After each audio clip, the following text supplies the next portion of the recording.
Bonjour, chers téléspectateurs. Mon nom est Daniel Fortin, président de Recycle PHP. En 2021, Recycle PHP a fêté ses 15 ans. Malheureusement, à cause de la pandémie, on n'a pas pu fêter comme il se doit. Aujourd'hui, Nous TV nous donne l'occasion de célébrer en grand cet événement. Vous aurez l'occasion aujourd'hui de découvrir notre usine, découvrir des gens exceptionnels, nos employés qui font partie d'une grande équipe. Donc, que la fête commence! Bonne fête,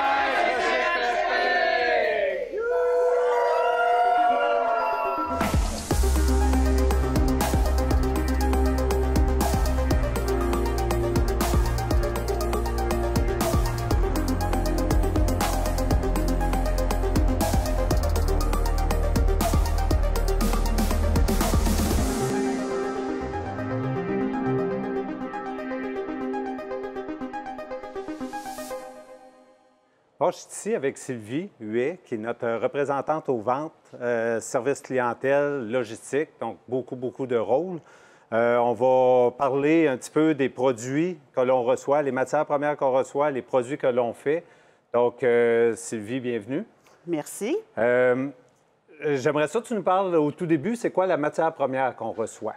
Les matières premières qu'on reçoit, c'est des couches. Puis faites-vous-en pas, c'est des rejets de production. Il n'y a rien de sale, il n'y a rien de souillé. Donc, c'est ça, les manufacturiers de couches nous envoient ce qui a été rejeté, là, soit par manque de qualité ou quoi que ce soit, peu importe. Et avec ça, bien, on les passe dans la machine, on sépare les matières, parce qu'une couche a 3 matières. Donc, il y a le plastique qui fait l'enveloppe de la couche. Ensuite, il y a la fibre cellulosique qui est à l'intérieur. Plus, il y a un petit peu de... Bien, il y a du super absorbant qu'on verra peut-être pas beaucoup, mais regarde. C'est de la poussière de super absorbant. C'est ça. On va voir l'effet du super absorbant juste un petit peu plus tard. Donc, puis là, cette matière-là, c'est la provenance? Bien, en principe, c'est ça. Ça provient des fabricants de couches sur les manufacturiers. En gros, aux États-Unis. On en a ici, localement, à Drummondville. Et puis, c'est pas mal ça. D'accord. Combien de volume par semaine? C'est environ 90 000 kilos, ce qui fait au bout de l'année proche à 5 000 tonnes. Puis ça, bien, on ne l'enfouit pas. Donc, c'est très bon pour l'environnement. Good. Donc, là, c'est ça, la matière que l'on reçoit, on va le voir un petit peu plus tard avec Manon. Par contre, les produits, on a les fibres cellulosiques. J'aimerais ça que tu me parles un petit peu des types de clients des fibres cellulosiques. Qui utilise ça? Qu'est-ce qu'on fait avec ça? OK. Des clients, il y a différents usages pour la fibre. La plupart vont refaire des couches. Ils vont faire, ça soit des couches adultes, bébés, des pipi pads pour les animaux. Aussi, on peut faire des tubes pour absorber l'huile. Ça va être avec le deuxième grade que Manon va expliquer. Plus souvent, le deuxième grade, mais je pense qu'il y en a qui peuvent... En tout cas, ça se fait avec celui-là aussi. C'est sûr qu'il est un peu plus haute qualité là, pour ça, mais bon, ça peut se faire aussi. Fait qu'en gros, c'est pas mal ça. On a déjà vendu au pâte et papier aussi. Ah, pâte et papier, oui, c'est vrai. J'avais oublié notre super absorbant, pas notre super absorbant, notre fibre qui contient moins de super absorbant. Justement, eux peuvent le reprocesser. Puis après ça, l'autre grosse partie du volume, c'est du plastique, donc qui est en fibre dans un premier temps, qui est en film. Donc là, plastique, qu'est-ce qu'on peut faire avec ça? Le plastique, en gros, la plupart de notre plastique est envoyé chez Evoluplast, qui, lui, va le densifier et faire... Bien, c'est différents types de granules, oui, c'est ça. C'est de la granule de plastique qui va servir à faire des produits de plastique recyclés, tels des palettes, des bacs, tout ce qui est fait de produits recyclés, à fin de compte. Good. Donc, Evoluplast, c'est une compagnie qui est à Saint-Eugène, qui fait le recyclage de films de plastique. Et super absorbant. Donc, ça, c'est notre produit... notre produit chouchou, qu'on dirait.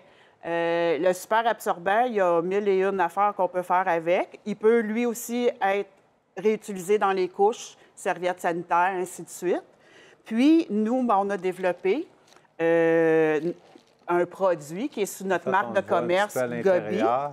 Ça, c'est le super absorbant. C'est un sachet hydrosoluble dans lequel il y a du super absorbant. Je peux vous montrer comment ça fonctionne. Je vais juste sortir le sac, par contre, pour qu'on le voit plus. Ouais.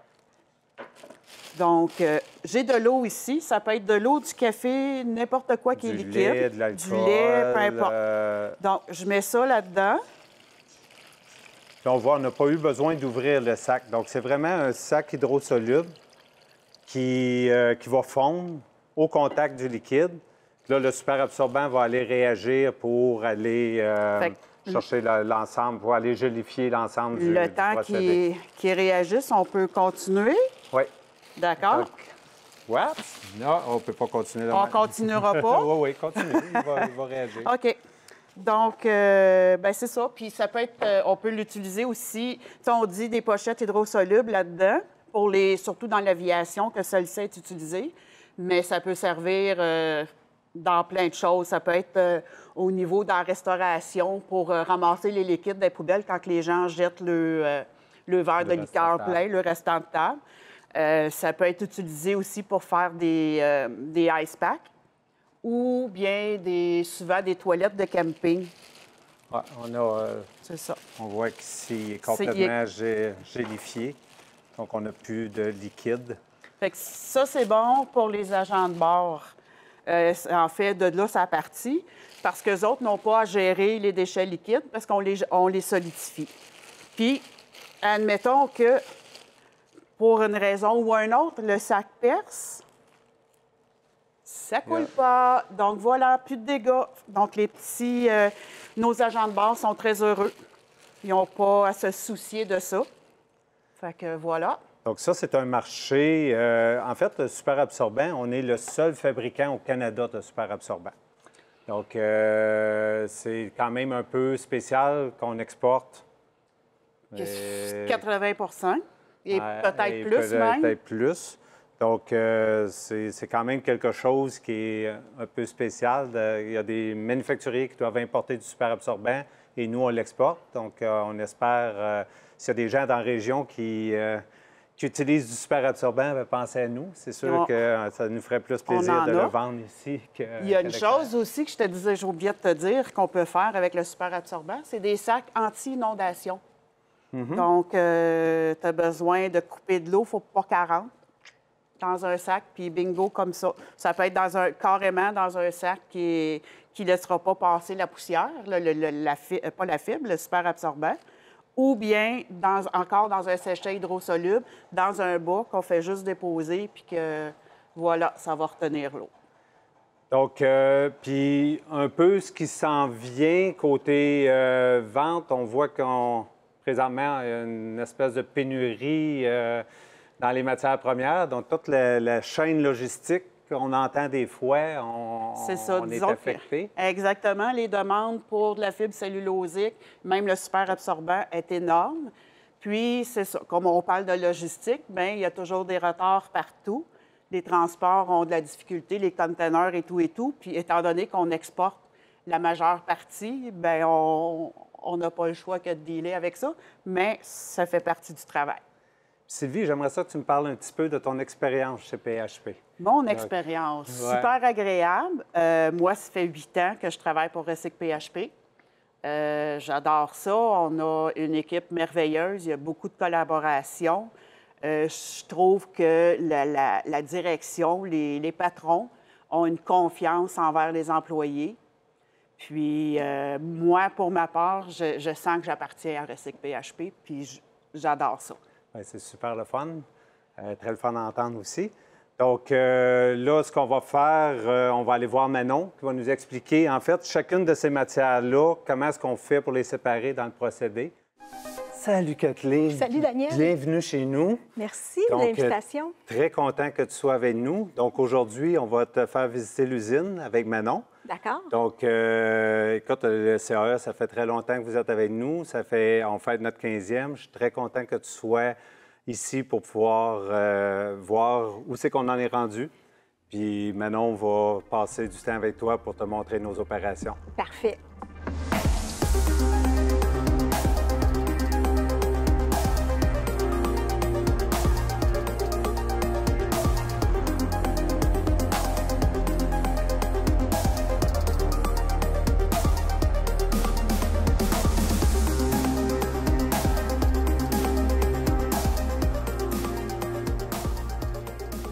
Bonjour Kathleen, ça fait plaisir de te présenter ici les déballeurs. Comment est-ce qu'on fonctionne? C'est qu'en prenant la matière première, qui est dans notre entrepôt, on l'emmène ici et on alimente les déballeurs. Parfait. Qu'est-ce que vous avez comme matière première, On a principalement? principalement, comme présentement derrière toi, c'est de l'adulte. OK. On a aussi du bébé D'accord. et on a aussi du SCT. D'accord. Alors, lorsque les ballots sont déballés, la matière s'en vient tranquillement vers les séparateurs. Comme tu peux voir, il y en a 4. Chaque séparateur a à l'intérieur des gros rouleaux avec des dents. Et en dessous, il y a du grillage. Qu'est-ce qui fait que la matière est séparée? Sur le dessus, il y a le plastique. Et qu'est-ce qui s'en va en dessous? C'est le fluff avec le super absorbant. OK. D'accord. J'ai une question pour toi. Oui. Tantôt, tu me parlais, tu avais différents types de matières premières. Est-ce que les ballots arrivent tout mélangés ou ça l'arrive comme tu me parlais de l'adulte, de l'enfant, SCD? Non, bien ça va toujours selon la demande du client. D'accord. Si c'est correct pour toi, on va s'en aller vers les presses. Je vais te montrer ça, comment ça fonctionne. Parfait.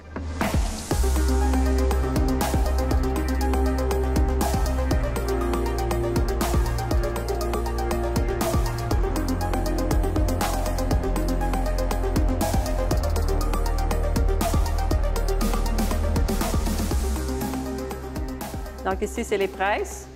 Comme tu peux voir derrière toi, il y a la presse premier grade. On a la presse deuxième grade aussi et la presse PNS. Si tu veux savoir les poids, entre autres, Oui. pour le premier grade, en général, se situe des alentours de 400 kg et le PNS se situe des alentours entre 200 et 250 kg. OK. Tout dépendant de la grandeur. D'accord. Après, on s'en va tranquillement vers le séparateur SAP. Le séparateur SAP, lui, fait en sorte qu'il sépare les fibres du super absorbant. Le super absorbant est acheminé dans des poches qu'on appelle PEC. Le super absorbant s'appelle PEC. OK. Il est acheminé par une vis sans fin. Comme tu peux voir ici, c'est les poches PEC. OK. Où est-ce que le super absorbant est acheminé par la vis sans fin OK. avant d'être nettoyé. Dis-moi, c'est quoi? Qu'est-ce que ça veut dire, PEC? Procédé en cours. OK. C'est justement avant qu'on l'emmène se faire nettoyer.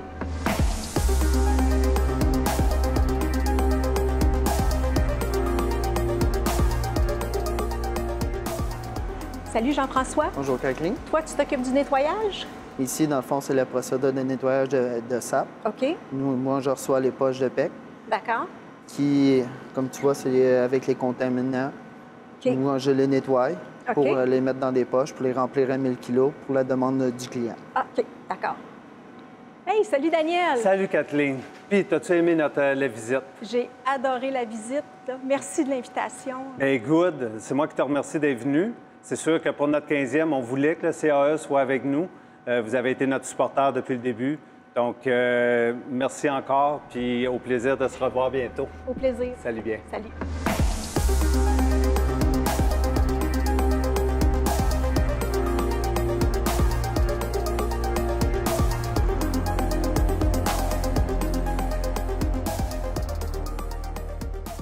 Bien, chez Recyc PSP, on est beaucoup compagnie que tu te sens comme dans une famille.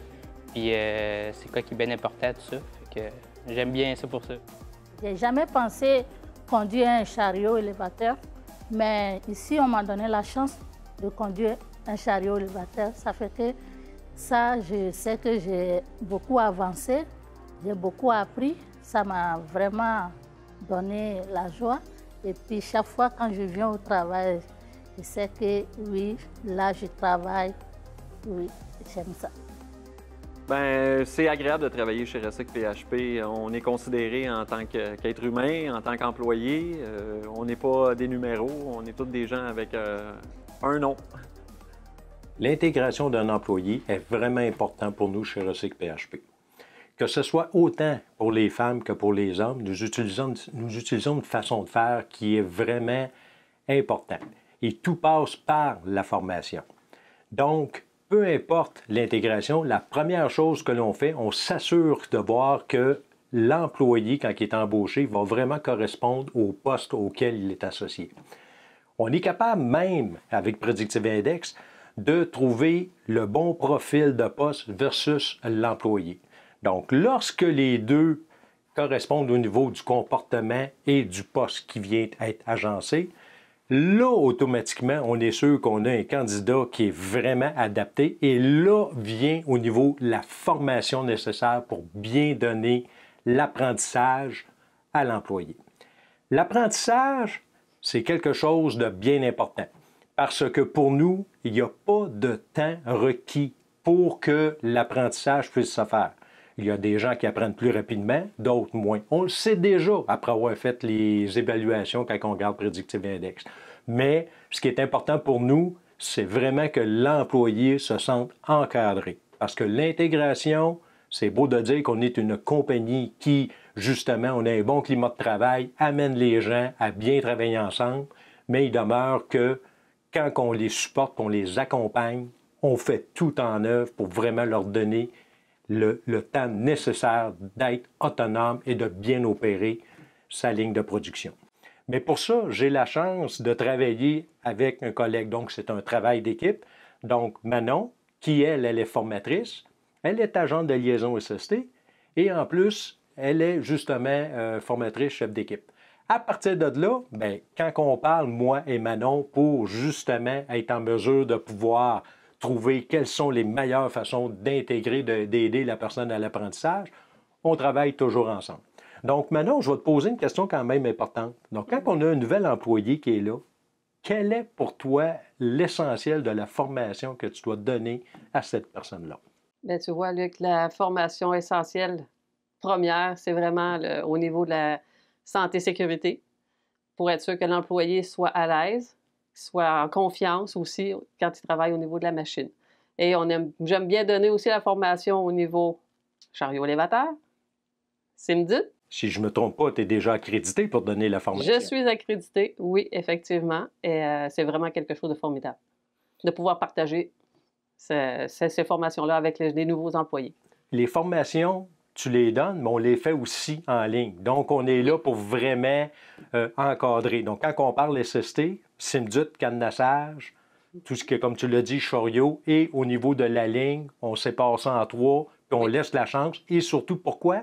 Pour augmenter la flexibilité. Parce que la flexibilité est un élément essentiel, justement, à l'évolution de l'employé pour qu'il puisse évoluer et progresser au niveau de l'entreprise.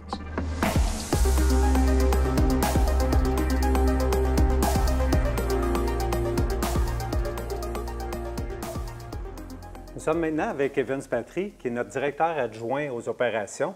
En fait, Evans est avec nous depuis 5 mois. Nous sommes dans la salle Gobi, où on fait nos séchets absorbants.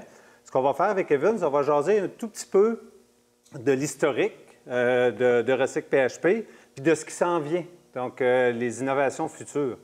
Donc, vu qu'Evans est nouveau avec nous, de connaître l'historique de PHP, ça va sûrement être intéressant. Absolument. Donc, en fait, nous, on a commencé en 2006 les opérations. On avait notre ligne de production de l'autre côté. On ne faisait pas le recyclage de superabsorbants à ce moment-là. Donc, on a vraiment commencé le recyclage de superabsorbants en 2007. On était les premiers au monde à faire du recyclage de superabsorbants à partir de couches. Écoute, à ce moment-là, on faisait, c'était quelques kilos. On avait un cyclone qui prenait qui séparait le superabsorbant. C'était très peu efficace, mais c'est quand même ça qui nous a, qu'on a parti avec ce modèle. Je dirais par la suite, c'est vraiment le gros step. Ça a été en 2013 que là, on a pu acquérir vraiment une machine qui séparait le superabsorbant, qui nous donnait notre grade de fibres cellulosiques sans superabsorbant. Là, présentement, c'est 90 du superabsorbant qu'on vient récupérer à l'intérieur des couches. Donc ça a été un gros step.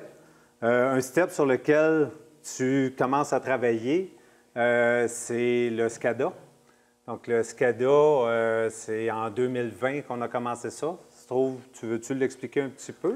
En fait, le SCADA, c'est un logiciel qu'on utilise pour faire parler nos machines, si on veut. C'est des capteurs, des sensors qu'on met à différents endroits pour qu'on soit capable de comprendre comment la machine réagit, puis anticiper, c'est sûr, des arrêts de production. Donc, point de vue technique, il y a des graphiques qui sont vus qui se créent au fil du temps. On peut voir si c'est une déviation. Est-ce qu'il y a une courbe montante pour une génération de chaleur qu'on ne veut pas pour un roulement à billes ou des affaires comme ça. Donc, le SCADA nous sert vraiment à monitorer en temps réel comment la machine se comporte, qui envoie des messages et des codes d'alarme aux ouvriers, si on veut, ceux qui sont directement sur les presses. Eux sont capables soit de voir ça et de dire, bon, j'ai une problématique, plan A, plan B, voici ce qu'il faut faire. Si ça ne fonctionne pas, on lève la main, on passe un step plus loin. Mais le SCADA, c'est vraiment ça. Ça nous sert à nous dire en temps réel comment se comporte la machine, mais elle sert aussi à archiver puis travailler sur des causes problématiques pour les enrayer dans le futur. Donc, le SCADA, c'est vraiment particulier parce que c'est ça qui nous a... Recyc PHP, on commence quand même à avoir une réputation d'être dans l'industrie 4.0. C'est le cœur de ce projet-là. Nous, avant que tu arrives en 2021, à l'automne, on a quand même fait des analyses à partir de ces données-là. On a réussi à monter notre productivité de 30 %. Donc, c'est ce qu'on veut que tu fasses dans les prochains mois, dans les prochaines années aussi. Oui, c'est un projet de 5 ans, probablement, avant qu'on soit sur la coche avec le SCADA. Mais effectivement, SCADA, c'est un outil vraiment idéal pour être capable de se mesurer. Puis, on sait que si on ne se mesure pas, on ne sait pas vers quoi qu'on tend. Donc, effectivement. Puis, un autre 30 % ça va être atteignable, sûr et certain. Bon, bien, c'est bon. Dans les autres projets qu'on a, présentement, on est quand même en croissance. Il y a plusieurs projets sur la table à dessin. Donc, veux-tu me parler peut-être un petit peu? Le premier, ce serait le nettoyage du plastique. En fait, oui, la ligne de production qu'on a actuellement nous donne un plastique qui purifie, on dirait, mettons, à 95 % le but comment je peux dire, pas de le purifier, mais de le... Je recherche le nettoyer. Le nettoyer, le densifier, le purifier, si on veut, c'est d'augmenter sa valeur. Donc, on passerait d'un plastique 95 % propre, si on veut, à un plastique environ 99 % propre, qui est... En fait, ça nous ouvre un éventail de possibilités parce que c'est plus de clients qu'on peut aller chercher, puis on peut faire plus de choses avec ce plastique-là. Il est moins restreint dans son utilisation. Donc, c'est sûr que moi, dans mes coups de cœur, c'est un ajout énorme. On envoie trop de choses aussi d'enfouissement, c'est comme une manière facile. Le fait de rajouter ces composantes machines-là nous permet de garder les plastiques-ci, de les revendre, de les valoriser, si on veut, puis leur donner une vie utile. Donc, s'en servir une fois, 2 fois, peut-être 3 fois dans sa même vie, ce qui est très intéressant. En fait, aussi, ce qui est le fun de ce projet-là, c'est qu'en récupérant, en nettoyant mieux notre plastique, on a plus de marché pour le plastique, mais ça nous permet de pouvoir aller chercher aussi plus de matières premières. Donc, on est aussi en train de regarder pour installer une deuxième ligne de production. Effectivement, quand on s'est parlé il y a 5 mois, les premières discussions qu'on avait eues, on parlait d'un volume d'environ de 90 tonnes par semaine, ce qui était très intéressant parce que j'ai un petit côté empreinte carbone, si on veut, qui me tient à cœur. Puis c'est le type d'entreprise. Je me suis intéressé à combien qu'on peut faire ça. Puis quand tu m'as dit, déjà 90 tonnes, on parle d'une deuxième ligne, je dis, wow, 175, 180 tonnes peut-être par semaine.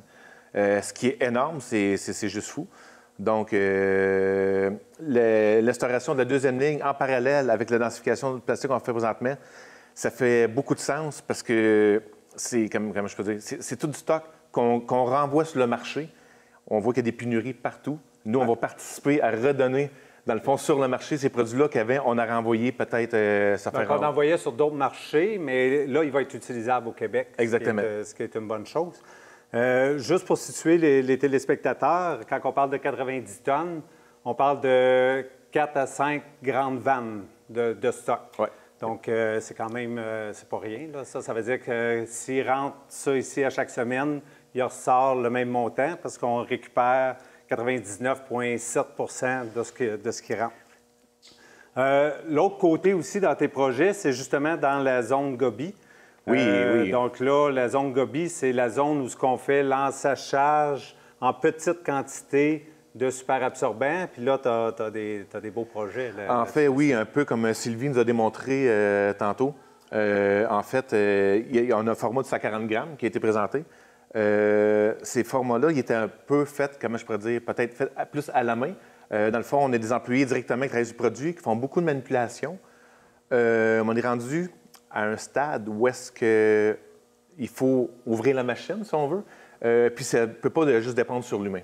Il y a des mouvements que l'humain va répéter, que ça peut causer peut-être certains problèmes dans un futur si on garderait en fait, on veut protéger nos nos employés parce Donc, que exactement. faire certains mouvements répétitifs, ça n'a pas de bon sens. Donc, tranquillement, on automatise la ligne, on enlève des mouvements. On a même une personne, un stagiaire de l'UQTR qui vient travailler avec nous, qui vient de prêter main forte pour trouver une façon de venir ensacher pour enlever des mouvements de poignet que le personnel fait présentement, qu'on veut éviter, c'est sûr, c'est pas des troubles musculo-squelettiques. On n'en veut pas. Donc, on augmente beaucoup le output, si on veut, des produits.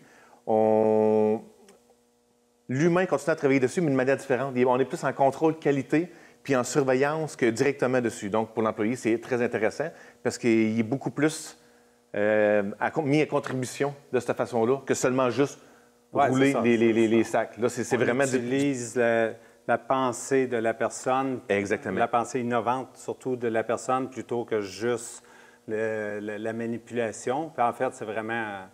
On sait que c'est un gros problème de santé-sécurité à long terme de manipuler. Effectivement. Donc, c'est très intéressant qu'on se donne les moyens d'y parvenir. Puis je vois déjà que les employés trouvent ça déjà gratifiant de pouvoir être dans ce mode-là, si on veut. Ah, c'est bien ça. Y avait-tu d'autres projets? En fait, oui, un dernier que je travaille peut-être un peu à côté, mais qu'on n'aura pas le choix, c'est quand on décide de doubler une production. Donc, c'est pas nécessairement qu'on a le double de l'espace de stockage qu'on peut mettre. Automatiquement, il faut mettre, excusez l'anglicisme, des first in, first out, premier arrivé, premier sorti.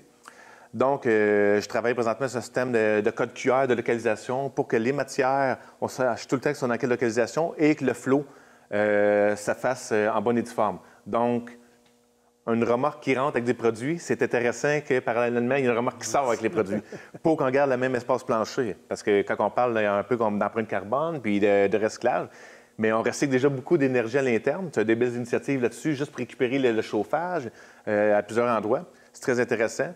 Puis dans le flow, qu'on va faire de même, mais on n'a pas besoin de plus grand. On a juste besoin de peut-être mieux travailler le produit. Mieux travailler le produit. Bien, je te remercie beaucoup, Evans. C'est moi qui te remercie, Daniel. Très intéressant. Donc, en conclusion, vous venez de voir quelques aspects de Recycle PHP. En fait, vous avez probablement senti nos valeurs qui sont la rigueur, l'équilibre, la confiance, le Y pour Youpi, donc le plaisir au travail, la collaboration, la pensée innovante. On est une entreprise humaine avec la protection de l'environnement. Donc, si ces valeurs-là vous intéressent, on vous invite à nous suivre sur nos réseaux Facebook pour avoir des nouvelles de comment est-ce qu'on évolue. Donc, merci à tous et à la prochaine. C'est l'engagement qui compte à la Chambre de commerce et d'industrie de Drummond. La Chambre de commerce et d'industrie de Drummond est vouée à l'essor d'une économie solide, viable et durable, favorisant le mieux-être des membres de sa collectivité. Bien plus simple qu'un cercle de réseautage professionnel, la CCID est un regroupement qui s'engage concrètement dans le développement économique local et régional afin d'améliorer la qualité de vie en région, en plus d'être au service de ses membres. Les raisons d'adhérer à la CCID: participer au développement socio-économique dans la MRC de Drummond, donner une voix à la communauté d'affaires locale auprès de décideurs, bénéficier de visibilité d'avantages commerciaux exclusifs, élargir son réseau de contacts, apprendre et s'informer via divers outils.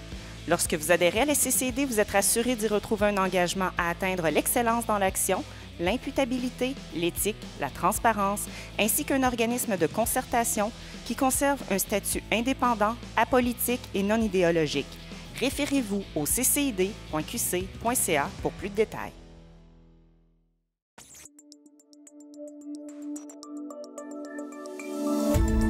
Cette émission d'Accès est appuyée par Cogeco et est rendue possible grâce à la collaboration de la communauté avec Nous TV.